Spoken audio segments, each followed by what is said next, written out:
Welcome to the Dance Studio Empire podcast business series. This podcast is about building your studio empire, whatever that is for you, whether you're just getting started or striving to hit the elusive $1 million mark. This business series will give you the confidence and know-how you need to transform your studio and give you the business you've always wanted. So sit back and get ready to build your dance studio empire. Hey dance studio owners, and welcome back to the Dance Studio Empire podcast. We are currently in our business series. I hope you are getting some value from these episodes. Even if it's just one thing that you pick up, if you take it on board and implement it, you should really be seeing an impact and a change in your business, even from one small thing.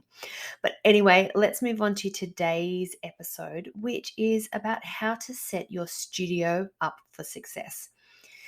Now, I talk a lot about foundations, and as boring and unsexy as they are, it's the foundations that enable us to grow our numbers, increase our revenue, and steer our studio in the direction that we want.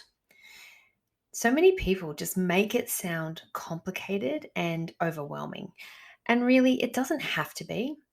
Maybe down the track when, if you're running huge businesses, yes, then it can get a little bit more complicated. But to start with, there are just a few things that you want to set in place in order to really grow your business and be successful. So, in this episode, I'm going to talk you through the things that I feel you should focus on to set your studio up for true success. And I'll give you real life examples from my own experiences, as well as examples from clients that I work with, because other studio owners are going through it as well. And again, I just think sometimes hearing other people's stories helps relate it to you. So I'll be doing that as well, because really, this part needs to be right in order for you to grow. All right, let's do it. First thing is to get really clear on what it is you want, so you can implement an easy to follow strategy to get you there. Okay, this might sound funny, but with all the noise going on in our lives, with how busy we are, I think sometimes we actually forget what it is we want or what it is we are working to achieve. Okay, so I know it sounds simple, but I really do challenge you to answer exactly what it is you want for yourself and for your business. And to help you with this, because I know sometimes even that question can be hard to sit down and think about. First thing I want you to do is just stop looking and worrying about what others are doing, because that's not going to benefit you. It will not move you ahead faster. In fact, it'll actually distract you and slow you down because your attention's being taken elsewhere. And then think back to when you first started. So why did you start a studio or take over a studio? What was actually your dream at the time? So for me, I was 14 at the time, but at that point I loved kids, I loved dancing, and I loved teaching. And so I just wanted to give children an opportunity to feel like a star. So I was focusing especially on those kids that would always fly under the radar. The ones who try really hard, but they never win the race. They never come first in the spelling bee. They try hard, but they just don't seem to get the accolades of winning. But they're also like not naughty kids, so they're not getting attention for doing the wrong thing or being distracting. It's those ones that are in the middle. I just had felt a real calling to give those kids the opportunity to be the star, to have the spotlight on them. And so therefore, when I was, deciding to grow my studio, it was more important to be a recreation studio for me, because the focus was on developing the whole child. So building the confidence, developing the friendships, and building the resilience, and just less about competitions and examinations. Plus, also at the time, because I was a teenager, I didn't want to spend any more of my weekends at comps. So I was doing it for myself. So I was still dancing, obviously, for myself at that time. So I didn't want to give up any more time. That's just the truth. Yeah. you get the truth from me. Anyway, so when things would get hard for me, or I felt hopeless, or I wanted to give it all up, which definitely has happened over the years, that's what I'd always go back to, like my loves. Why? What is it that I love? Why am I doing it? And it was about the kids, about teaching them dancing, and just being there to make them more confident. That really was what it was about. So, but in saying that, over the years that has changed, and it's not that I don't love those things anymore, but my focus is now different. I'm obviously older. I have a family to support. I have a mortgage to pay, but my purpose has also evolved, and it's evolved towards coaching and supporting other studio owners to have the same thing. So just like you, that's my purpose now is to give you what I have now. So yeah, so it can change. And that's why I do say, if you can take some time, sit down and ask yourself what it is that you actually want and what it is you want your studio to be for you in your life. So that's the first point. Okay, the second thing is now there needs to be an element of focus on marketing, getting more enrollments, increasing the value of each enrollment, and retention. Okay, you need a strategic and creative plan that will impact your studio not only for now, but forever. So I want you to think long term, okay? Because like it or not, it's just the world we live in. So if you go back and listen to my episodes 26, 27, 28, 29, I talk about this in detail. When all else fails and it feels like your world's completely caving in or you're not sure what to do and you're hearing things from this side and you're seeing things on this side, it's like, oh, I just don't know what to do, feeling behind. There's the four things you just need to focus on in order to keep growing. Okay. And so that is the first one is attracting the right people to your studio. And you do this with your branding and marketing. The second one is enticing them to come and try a class. And you do this by giving them a really good reason or an incentive to come. The third one is to sign them up. You do this with great processes that are quick and really simple. Okay, we want to keep it as easy as possible. And the fourth one is to retain them for life. So there's lots of things we can do with retention. So you should never be short of an idea or what to implement. Okay, but that is really important that everything you're doing with your marketing is focusing on those things. Okay, you want to be getting the enrollments, increasing the value of each of them, and then retaining them for as long as possible. All right, that's the second point. The third point is when it's time, and now this is also depending what stage you are at your business, you should empower a team to teach in alignment with your studio values. So you want to lead your team from when you first go out to find them, so interviewing them, to onboarding them because you want them to have a really smooth transition into your studio, making it a priority to train them regularly and thoroughly. Because I feel sometimes the classroom experience can be undervalued, but this plays such a huge part in retention. And remember, the goal is to retain them as long as possible. But you have to train your teachers. You have to find the right teachers to put into your classrooms to ensure that this happens. So we lead from the top. That's what we need to do. And it starts right from the very beginning of finding the right one to onboarding them so they know exactly what you want, what you expect from them. When you have a solid team like that, the sky is the limit for your studio. I absolutely promise you on that one. All right.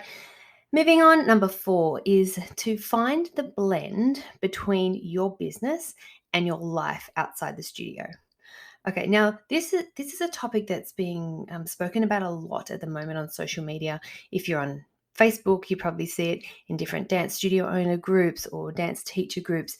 There's that talk of, they're feeling exhausted and tired and pulled in lots of directions with work, with outside, with their life, with their family, with their friends. So it is big, it's important. But I want to remind you, it's okay if you love to work, and it's okay if you love your life outside of your studio more, okay? It's fine. The secret is you need to find the balance that suits you and your individual needs and wants, because that's going to vary obviously between person to person. For me, I love working. I always loved working. I chose to not be a stay-at-home mum. It was a choice that I did, and I never felt guilty about that choice, and I still don't look back, and I don't regret it.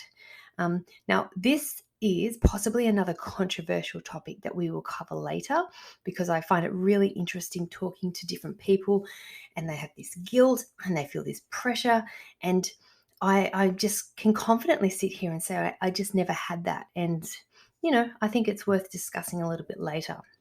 But for me, I have two daughters, and if you have kids, I'm sure you can probably relate to this. As soon as you have your baby, people would say, "Oh, you're going to try for a third, or you're going to try for a boy?" And my response was always, and obviously this is in jest, but I would say, "Look, I already neglect the two that I have because I love being at the studio. So why would I choose to neglect another child?" Now, obviously, just so you know, my children were definitely not neglected. In fact, they are spectacular human beings who have an incredible work ethic and a really healthy work-life balance themselves, even at 16 and 18. And I actually put that down to me, and of course my husband, who was agreeing on this, and he's also a very hard worker as well. But I was just confident in my decision. The reasons that I found going to work, I was setting a good example for my children. This is how, for me, this is how I was easily justified it. So that's why I never felt guilty about it. And it's worked out for us. But the secret is you need to find out what works best for you and in your situation, because no one can decide that for you apart from yourself. All right, moving on. The fifth point is, and this is the final point of setting your studio up for success, is to earn an income that you deserve. Okay. And so you need to do this is by stretching your current thinking and the beliefs to realize that there is more revenue beyond your student fees. I think people get stuck in this thought of that this is how we earn money, this is how you make money in your business, is just by more students, they're going to pay more fees. Well, yeah, definitely that's part of it, but there are other ways, okay? And there are different ways to extend yourself, using, creative ways and exciting things that you can do to earn that income you deserve, because I'm going to guess that you put a lot of time, effort, and energy into running your studio, so it should work for you, in an income sense as well. All right, my biggest advice is for you just to continue to educate yourself, right? In all of these points, it's all about education. Attend events, join different groups, invest in programs that inspire you and motivate you to grow. Just don't limit yourself. I feel sometimes we get caught up in whether it's a clique that you're a part of, whether it's just the same people telling you the same thing. Sometimes this is good, but sometimes it can limit you. I would really encourage you to listen to unique perspectives from different types of leaders. So thought leaders, both in and out of the industry, because I think as well, we sometimes can get caught up with what we know and we just believe what we hear, but we're in quite an insulated, space. So yeah, listen to other people. You don't necessarily have to agree.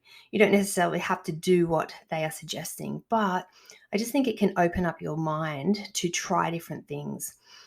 If you have the opportunity to work with different mentors or coaches, participate in these different programs, different groups or offers. Just because you work with a particular coach or you hang out with a particular group of people, it doesn't mean that you can never work with someone else or another group of people. Everyone just has something unique to offer, and you will learn something from them. As long as you go into any situation with the right mindset, of course. For me, it doesn't matter if it's a podcast, if it's an online training, whether it's a book I'm reading or I attend a seminar, I will always go in with a mindset of if I learn one thing and I implement it, it will change the whole trajectory of my business. And I can think back to a whole lot of things where this has made a change. And It's only now that I sit back and reflect a lot more deeply of these things that I can see the power of just that one thing. And so this is what I'm just trying to encourage you to do. Even if you just pick one thing out of this episode and work with it, it's going to help you. All right, to finish off with, I just really want you to design your studio in a way where you have the choice to place yourself. We talk about time being the most valuable commodity that we have because we can't control it and we can never get it back. So you should be able to choose where you spend your time. Okay. I know sometimes life, we have to do things. There are times where we have to do certain things, but the better you set yourself up, the more opportunity you are going to have to give yourself more choice. And that's part of what I want to help you do as well. And this is whether you want to run a boutique studio or you want to run a $1 million empire. The road can be it can be challenging and it can be really lonely. So that's why you want to always remember why you wanted to first own a studio and then do that to the best of your ability. And then finally, enjoy the journey. Enjoy, as cliche as it sounds, try and just enjoy the time to get there because that's really ultimately what it's all about. You may have heard people say, they talk about enjoying the journey because once you get to the destination, it's very rarely the end. You get to that spot and then you've got the next thing on your mind or the next growth project or the next thing that you want to do. So it's never going to end. So you may as well enjoy the process to get yourself there. All right, that is it for this episode, how to set your studio up for success. These are 5 just fundamental foundations that will help you to grow your studio, increase your revenue, and steer your studio exactly where you are wanting to go. Now, I am currently, if you are feeling a little bit stuck with things, you're not quite sure where to start, I'm doing 6-week one-on-one power coaching sessions with studio owners. And guys, I can tell you, these sessions are changing studio owners' lives because in most cases, these guys are successful. They know exactly what they're doing. They've done it before. But for whatever reason, COVID, who knows, whatever, family pressures, they've just sort of lost momentum a little bit. We get in within 6 weeks, we're turning things around. So if this is something that you might like to do, definitely reach out, send me a DM, send me an email, and we can organize a chat and get you started. 6 weeks is all it will take for you to do a complete flip and get you back on track running again. All right. That's it. I'm going to leave it there for this week. I hope you have a fabulous week, and I will catch you next time on the Dance Studio Empire podcast. Hey studio owner, if you are ready to have classes so full you need a waitlist, an incredible team who are exceptional with your dancers, or simply generate more revenue for your studio, then I want to invite you to join Dance Business Academy. Now, whether you are just getting started or striving to hit the elusive $1 million mark, Dance Business Academy will give you the confidence and know-how you need to transform your studio and build your dance studio empire. Just send me an email to info@danceteachercentral.com and I'll send you through the details.